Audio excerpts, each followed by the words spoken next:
Welcome to Trauma Bay. As Nietzsche once wrote, "In heaven, all the interesting people are missing." The idea of heaven and hell is one of the most enduring features of religion. It's a simple system, really. Do good, get rewarded. Do bad, get punished. But beneath that simplicity lies something much more complex, something that speaks to our deepest fears, hopes, and vulnerabilities. That is where the dark psychology begins. At the core of heaven and hell is the manipulation of behavior through reward and punishment. This framework isn't exclusive to religion. It's the same basic principle used to train animals, to educate children, and to control populations. Behaviorism, as it's called in psychology, shows that consistent rewards and punishments shape behavior remarkably well. But it also reveals just how easily humans can be conditioned. The promise of heaven offers eternal reward, perfect happiness, peace, and reunion with loved ones. The threat of hell offers eternal punishment, unending pain, loneliness, and fear. The stakes are as high as they could possibly be, eternity itself. And when the stakes are infinite, rational evaluation often gets thrown out the window. One of the most powerful tools in this system is uncertainty. No one can prove what happens after death.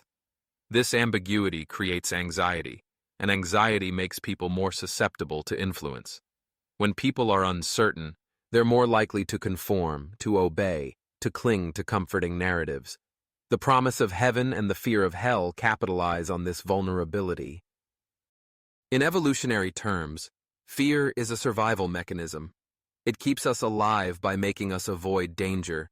But when that fear is tied to the unknown, like death, it becomes a tool for psychological leverage. Fear of eternal punishment makes people obey rules they might otherwise question. It discourages dissent. It enforces conformity. Religious authorities have long understood this dynamic. By defining what behaviors lead to heaven or hell, they gain immense power. They become the interpreters of morality, the gatekeepers of salvation. This gives them control over not just actions, but thoughts, emotions, and even private beliefs. What's especially effective is how these ideas get introduced at a young age. When children are taught about heaven and hell, the concepts take root before critical thinking skills are fully developed. Early emotional conditioning is hard to undo. The association between certain behaviors and eternal consequences becomes automatic, almost reflexive. It's not reasoned belief, it's deeply embedded fear and hope. And once embedded, these beliefs are self-reinforcing. Questioning the system feels dangerous. After all, what if it's true? What if doubting risks eternal suffering? This creates a kind of psychological trap where even those with doubts feel compelled to suppress them. The cost of being wrong feels too high. There is also the concept of social reinforcement. Believers aren't just individually motivated by the promise of heaven and the fear of hell. They exist in communities where these ideas are constantly reaffirmed. Family, friends, and religious leaders all serve to validate the belief system. Dissent can mean losing one's community, one's identity, even one's sense of belonging. This adds yet another layer of control. From a psychological standpoint, the binary nature of heaven and hell simplifies moral complexity into stark black and white terms. Human morality, however, is nuanced. Real-life decisions are rarely purely good or purely evil. But by framing morality as a cosmic scoreboard, people are encouraged to view themselves and others through absolute categories, saved or damned, righteous or sinful. This rigid categorization fosters in-group and out-group mentalities. Those who follow the prescribed rules are seen as virtuous. Those who don't are seen as threats or corrupting influences. This divisiveness can lead to judgment, exclusion, and even violence, all in the name of protecting one's own eternal destiny. Another layer of dark psychology lies in the concept of unworthiness. Many doctrines teach that no one is good enough to enter heaven without divine grace or intervention. This creates a perpetual sense of guilt and dependency. People are told they're inherently flawed, that only the religious system can save them. It's a powerful method of psychological submission, making people feel small and dependent while elevating the authority that claims to offer salvation. Guilt, fear, and dependency combine into a potent mixture. People become less likely to question authority when they feel unworthy.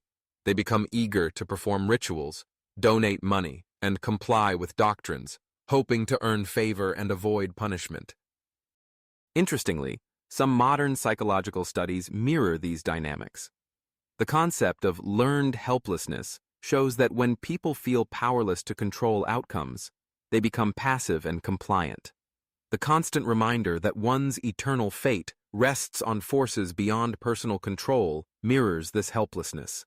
It fosters obedience, resignation, and reliance on religious authorities. The system also thrives on delayed gratification. Unlike tangible rewards or punishments, heaven and hell are entirely deferred to the afterlife. This delay makes it impossible to test or verify the claims, but it also makes it easier to endure hardships, exploitation, or injustice in the present. After all, any suffering now is framed as a small price for eternal bliss later. This can be used to justify almost any form of inequality or abuse, especially when authorities are the ones promising future rewards. Historically, heaven and hell have often been used to reinforce political power. Rulers who aligned themselves with religious institutions could claim divine approval. Their authority was not just temporal but cosmic. To oppose them wasn't just rebellion against a government, it was rebellion against the divine order.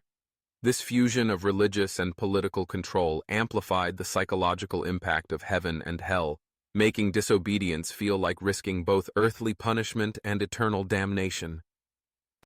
Even in modern societies where church and state are separate, the echoes of these dynamics persist. Politicians invoke religious language, moral absolutes, and fear-based narratives to rally support. The psychological mechanisms remain effective because they tap into ancient, deeply ingrained human emotions.